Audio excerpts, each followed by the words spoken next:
एक कॉलेज छात्र जिसका नाम अर्जुन था, जो महत्वाकांक्षाओं और जिज्ञासा से भरा हुआ था, एक ऐसी यात्रा पर निकल पड़ा जिसने उसे अकल्पनीय जगहों पर पहुंचा दिया। यह कहानी हालांकि एक साधारण बातचीत से शुरू होती है, धीरे धीरे एक ऐसी कथा में बदल जाती है जो शिक्षा, ज्ञान और किस्मत की सूक्ष्म भूमिका के बारे में गहरे सबक सिखाती है। जो शुरुआत में अर्जुन और एक बूढ़े किसान के बीच एक साधारण मुलाकात लगती है, वह एक ऐसे सत्य में बदल जाती है जो उन सभी को प्रेरित करती है जो ज्ञान की शक्ति और भाग्य के रहस्यों में विश्वास रखते हैं। अर्जुन एक साधारण कॉलेज छात्र नहीं था, उसे अपने सहपाठियों के बीच उसकी असीम जिज्ञासा के लिए जाना जाता था, जो उसे अक्सर अपनी पाठ्यक्रम की सीमाओं से परे के विषयों का पता लगाने के लिए प्रेरित करती थी। भीड़ भाड़ वाले शहर में जन्मा और पला बढ़ा अर्जुन हमेशा शहरी जीवन की सुविधाओं और अवसरों से घिरा रहा। हालांकि उसके दिल में एक गहरी और अस्पष्ट खिंचाव था जो गांव की ओर उसे खींचता था, जिसे वह ठीक से समझ नहीं पाता था। एक गर्मी के मौसम में अपनी सेमेस्टर की परीक्षाएं पूरी करने के बाद अर्जुन ने शहर के सामान्य जीवन से एक ब्रेक लेने का फैसला किया। वह कुछ नया अनुभव करना चाहता था, कुछ ऐसा जो उसकी दुनिया की समझ को चुनौती दे सके। इसी सोच के साथ वह एक ग्रामीण गांव की यात्रा पर निकल पड़ा, जो शहर के शोर और व्याकुलता से दूर था। वह गांव जिसके बारे में उसने एक पुरानी किताब में पढ़ा था, उसे बेहद आकर्षित करता था। किताब में यह गांव एक ऐसी जगह के रूप में वर्णित था जो आधुनिकता से अछूता था, जहां जीवन धीमी और सजीव गति से चलता था। गांव के लोग अपनी सरलता, भूमि से उनके गहरे संबंध और पारंपरिक जीवन शैली के लिए जाने जाते थे। अर्जुन के लिए यह वह स्थान था जहां वह कुछ हफ्ते बिताकर एक अलग जीवन जी सकता था। गांव पहुंचने के बाद अर्जुन को रहने के लिए एक छोटा सा गेस्ट हाउस मिला। गांव बिल्कुल वैसा ही था जैसा उसने कल्पना की थी, और उससे भी बढ़कर। वहां की हवा ताजी थी, खेत हरे भरे थे और लोग बेहद गर्मजोशी से भरे हुए थे। लेकिन जो चीज अर्जुन को सबसे ज्यादा आकर्षित करती थी वह थी खेतों की विशालता। एक दिन जब वह गांव के बाहरी इलाके की खोज कर रहा था, अर्जुन ने देखा कि एक बूढ़ा किसान अपने खेत में काम कर रहा है। वह किसान उम्र दराज था, जिसका चेहरा सालों की धूप और मेहनत से झुर्रियों से भर गया था, लेकिन उसकी आंखों में अभी भी जीवन और ज्ञान की चमक थी। अर्जुन को अचानक उसके साथ बात करने की इच्छा हुई, उससे कुछ सीखने की चाहत जाग उठी। आखिरकार यहाँ एक ऐसा व्यक्ति था जिसने अपनी पूरी जिंदगी खेतों में काम करते हुए बिताई थी, एक ऐसा जीवन जो अर्जुन के जीवन से पूरी तरह अलग था। अर्जुन किसान के पास गया जो अपनी फसल को संभालने में व्यस्त था। माफ कीजिए सर, अर्जुन ने विनम्रता से कहा। किसान ने ऊपर देखा और सूरज की तेज रोशनी से अपनी आंखों को थोड़ा संकुचित किया। हाँ बेटा, अर्जुन ने खुद का परिचय दिया और समझाया कि वह एक कॉलेज का छात्र है जो ग्रामीण जीवन के बारे में और अधिक जानने के लिए गांव में आया है। किसान ने धैर्यपूर्वक सुना और सिर हिलाया। मेरा नाम रामलाल है, किसान ने कहा। मैंने अपना पूरा जीवन यहाँ बिताया है, इन खेतों में काम करते हुए। तुम्हारे लिए मैं क्या कर सकता हूँ? अर्जुन कुछ पल के लिए हिचकिचाया, यह सोचते हुए कि अपनी बात कैसे शुरू करे। मैंने देखा कि आपके खेत के उत्तर छोर पर कुछ कपास के पेड़ हैं। क्या मैं उनसे कुछ बैग भरने के लिए कुछ कपास इकट्ठा कर सकता हूँ? रामलाल इस अनुरोध से हैरान हो गए। उन्होंने अपना सिर खुजाया और उनके चेहरे पर एक उलझन भरी नजर आई। बेटा, हर कोई जानता है कि कपास के पेड़ से कपास नहीं मिलती। कपास के पेड़ कपास पैदा नहीं करते, वे बीज उत्पन्न करते हैं जिन्हें अक्सर कपास के रूप में गलत समझा जाता है, लेकिन वे कपास नहीं होते। अर्जुन ने आत्मविश्वास से मुस्कुराते हुए कहा। मैं समझता हूँ सर, लेकिन मैं एक पढ़ा लिखा इंसान हूँ। मुझे विश्वास है कि मैं कोई तरीका ढूंढ सकता हूँ। उसका जवाब घमंड भरा नहीं था, बल्कि उस आत्मविश्वास से भरा था जो वर्षों की शैक्षणिक सफलता से आता है। रामलाल अर्जुन के दृढ़ संकल्प से प्रभावित होकर ने उसे मौका देने का फैसला किया। ठीक है बेटा, उन्होंने हंसते हुए कहा, जाओ और कोशिश करो। मैं देखना चाहता हूँ कि तुम क्या कर पाते हो। अर्जुन उत्साह से भरपूर कपास के पेड़ों की ओर चल पड़ा। पेड़ ऊंचे और मजबूत थे, जिनकी पत्तियां हवा में धीरे धीरे सरसराती थीं। उसने उन्हें करीब से देखा, अपने बॉटनी क्लास में सीखे गए विभिन्न पेड़ों के बारे में याद करते हुए। उसे पता था कि रामलाल सही थे, कपास के पेड़ से कपास नहीं मिलती थी। लेकिन अर्जुन केवल किताबों में सीखी हुई चीजों पर निर्भर नहीं था, उसके पास एक योजना थी। अर्जुन हमेशा बोटैनिकल मैनिपुलेशन की अवधारणा से मोहित था। कैसे कुछ पौधों को विशिष्ट परिस्थितियों के तहत विभिन्न परिणाम उत्पन्न करने के लिए प्रोत्साहित किया जा सकता है। उसने इसके बारे में व्यापक रूप से पढ़ा था और यहाँ तक कि अपनी कॉलेज प्रयोगशाला में इसका परीक्षण भी किया था। अब कपास के पेड़ों के सामने खड़े होकर उसने अपने ज्ञान को परखने का फैसला किया। उसने उन बीजों की जांच की जो जमीन पर गिरे हुए थे। वे हल्के और फूले हुए थे, कपास जैसे, लेकिन बिल्कुल कपास नहीं थे। अर्जुन ने उनमें से कुछ को सावधानी पूर्वक इकट्ठा किया और पेड़ों के पास एक छोटा अस्थायी प्रयोगशाला स्थापित की। उसने घंटों तक काम किया, प्राकृतिक एंजाइम और एक ऐसी प्रक्रिया का उपयोग किया जिसे उसने अपनी पढ़ाई के दौरान विकसित किया था, बीजों की संरचना को बदलने के लिए। दिन के अंत तक अर्जुन ने कुछ ऐसा तैयार कर लिया था जो कपास के बहुत करीब था। यह पूरी तरह से सही नहीं था, लेकिन काफी हद तक कपास जैसा दिखता था। उसने अपने इस आविष्कार से 2 बड़े बैग भरे और उन्हें लेकर रामलाल के पास गया, जो खेत के किनारे उसका इंतजार कर रहे थे। देखिए सर, अर्जुन ने बैग उठाते हुए कहा, मैंने आपसे कहा था कि मैं इसे कर सकता हूँ। रामलाल हैरान थे। उन्होंने उस सामग्री का एक मुट्ठी भर लिया और उसे ध्यान से देखा। यह तो कपास जैसा ही दिखता है। उन्होंने अविश्वास में अपना सिर हिलाते हुए कहा, तुमने यह कैसे किया? अर्जुन ने जिस प्रक्रिया का उपयोग किया था उसे समझाया, लेकिन रामलाल को वैज्ञानिक शब्द जाल का बहुत कम ही समझ में आया। वे बस इतना जानते थे कि इस युवक ने कुछ अविश्वसनीय किया था, कुछ ऐसा जो उन्होंने पहले कभी नहीं देखा था। तुम सचमुच पढ़े लिखे हो, रामलाल ने अंततः कहा। उनकी आवाज में प्रशंसा थी। मुझे नहीं लगता था कि यह संभव है। अगले कुछ हफ्तों तक अर्जुन गांव और उसके आसपास के इलाकों की खोज में लगा रहा। उसने अपने दिन ग्रामीणों से बात करते हुए बिताए, उनके जीवन, उनकी चुनौतियों और उनकी खुशियों के बारे में सीखते हुए। लेकिन उसका मन बार बार रामलाल से हुई मुलाकात की ओर लौट आता। वह साबित करना चाहता था कि कपास के पेड़ों के साथ उसकी सफलता कोई संयोग नहीं थी। एक दिन रामलाल की संपत्ति के पश्चिमी किनारे पर चलते हुए अर्जुन ने जंगली रूप से उगते हुए हनीसकल के पौधों का एक झुंड देखा। फूलों की मीठी खुशबू ने हवा को भर दिया और अर्जुन को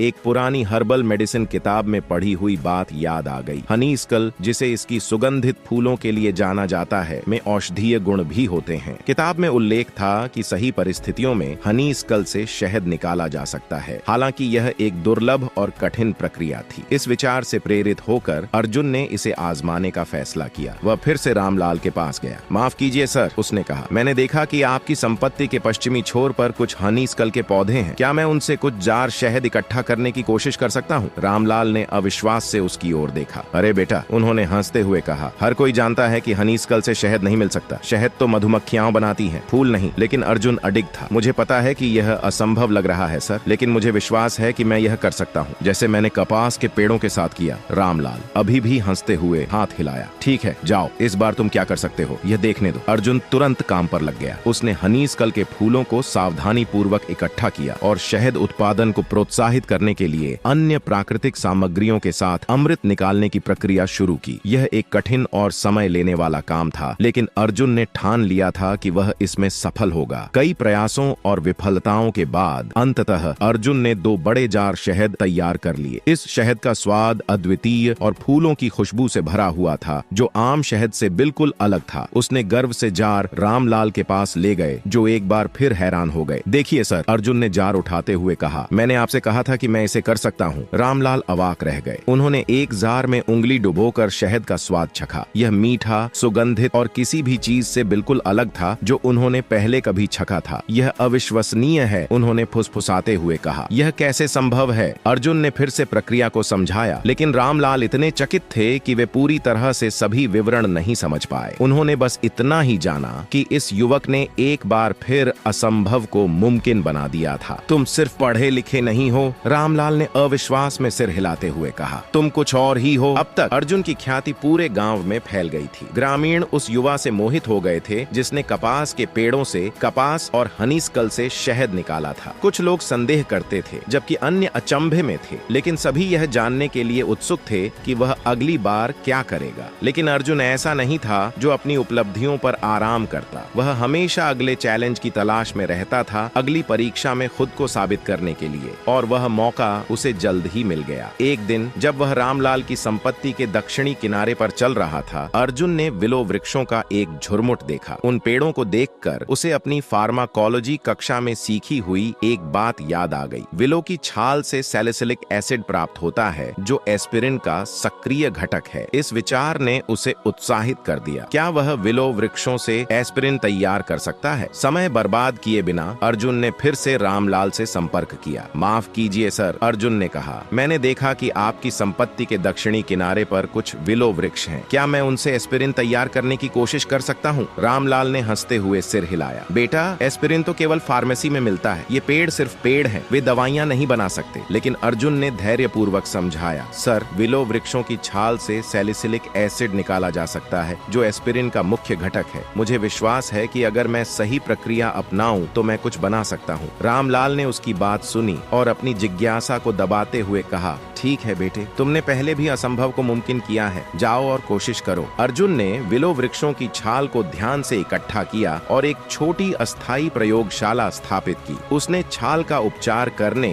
और उससे सैलिसिलिक एसिड निकालने की प्रक्रिया शुरू की। यह एक लंबी और जटिल प्रक्रिया थी, लेकिन अर्जुन ने धैर्य और सटीकता से काम किया। कुछ दिनों के भीतर उसने कुछ मात्रा में सैलिसिलिक एसिड तैयार कर लिया। इसके बाद उसने इसे एस्पिरिन में बदलने की प्रक्रिया शुरू की। यह एक असंभव सा दिखने वाला काम था, लेकिन अर्जुन ने अपना पूरा ज्ञान और अनुभव इस पर लगा दिया। अंततः उसने कुछ गोलियां तैयार की जो एस्पिरिन जैसी ही थीं। जब वह गोलियां लेकर रामलाल के पास गया तो वह फिर से अविश्वास में पड़ गए। देखिए सर, अर्जुन ने मुस्कुराते हुए कहा, मैंने यह कर दिखाया। रामलाल ने गोलियों को ध्यान से देखा और उनकी आंखों में प्रशंसा की चमक आ गई। तुमने सचमुच असंभव को संभव बना दिया है, उन्होंने गहरी आवाज में कहा। तुम्हारे पास सिर्फ ज्ञान ही नहीं बल्कि उसे व्यवहार में लाने का भी साहस है। तुम एक सच्चे विद्वान हो। अर्जुन की इस यात्रा ने उसे एक महत्वपूर्ण सबक सिखाया था। उसने महसूस किया कि शिक्षा केवल किताबों से प्राप्त ज्ञान नहीं है, बल्कि यह भी है कि उस ज्ञान को वास्तविक जीवन में कैसे लागू किया जाता है। उसने समझा कि सच्चा ज्ञान वह है जो न केवल हमें तथ्यों की समझ देता है, बल्कि हमें उन्हें उपयोगी बनाने की क्षमता भी प्रदान करता है। गांव के लोगों ने अर्जुन को एक नए नजरिए से देखना शुरू कर दिया। वे उसे एक साधारण छात्र से अधिक एक विद्वान, एक अन्वेषक और एक प्रेरक के रूप में देखने लगे। अर्जुन ने अपने समय का भरपूर उपयोग करते हुए गांव में अपने ज्ञान को साझा किया, ताकि दूसरों को भी उसकी तरह कुछ नया सीखने और करने की प्रेरणा मिले। जब अर्जुन गांव से वापस शहर लौटने की तैयारी कर रहा था तो रामलाल ने उससे कहा, बेटा, तुमने हम सबको दिखाया है कि शिक्षा क्या होती है। तुमने हमें यह सिखाया है कि असंभव कुछ भी नहीं है अगर हमारे पास ज्ञान और उसे प्रयोग में लाने की शक्ति है। अर्जुन ने नम्रता से सिर झुकाया और कहा, आपने भी मुझे बहुत कुछ सिखाया है सर। आपने मुझे दिखाया है कि सच्ची शिक्षा का अर्थ क्या होता है। इस प्रकार अर्जुन अपने साथ गांव के अनुभवों को लेकर लौटा, जो न केवल उसकी समझ को व्यापक बना गया था, बल्कि उसे एक बेहतर इंसान भी बना दिया था। यह यात्रा उसकी जिंदगी का एक महत्वपूर्ण मोड़ बन गई, जिसने उसे यह सिखाया कि ज्ञान की शक्ति और भाग्य के रहस्यों में विश्वास रखने से जीवन में अद्भुत बदलाव आ सकते हैं। अर्जुन की यह कहानी उन सभी के लिए प्रेरणा बन गई जो जीवन में कुछ बड़ा हासिल करना चाहते हैं। उसने दिखाया कि अगर हम अपने ज्ञान को व्यवहार में लाते हैं और उसे जीवन के हर पहलू में लागू करते हैं तो हम किसी भी चुनौती का सामना कर सकते हैं और अपने सपनों को साकार कर सकते हैं।